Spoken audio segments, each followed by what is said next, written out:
Ito po ay binabad po ng manok na po. Nilagyan po siya ng sibuyas, bawang, paminta.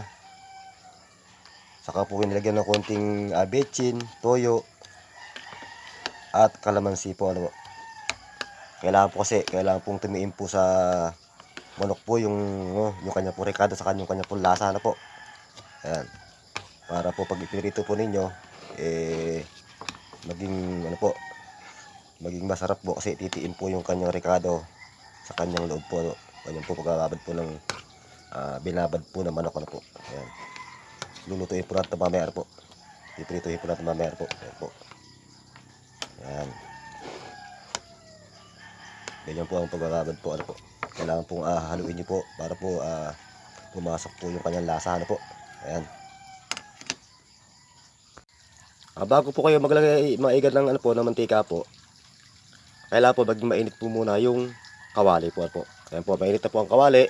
Maglalagay na po tayo ngayon ng mantika na po. Ayan. Ayan po.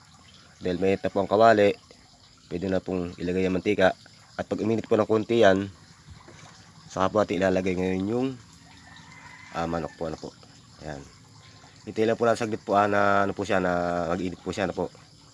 Pag mainit na po yung yung mantika po, saka po natin ilalagay po yung manok. Ano po. Ayan, pwede na po natin ilagay na po. Nag-init na po siya.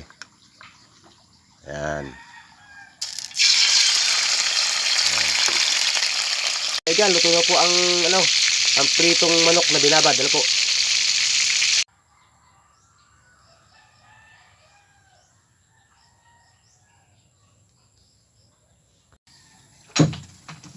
Kahit tayo Megan na po. Kumain po tayo Megan.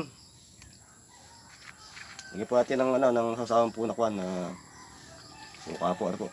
Ayan. Ito po ay artem na tinatawag po. Ano po.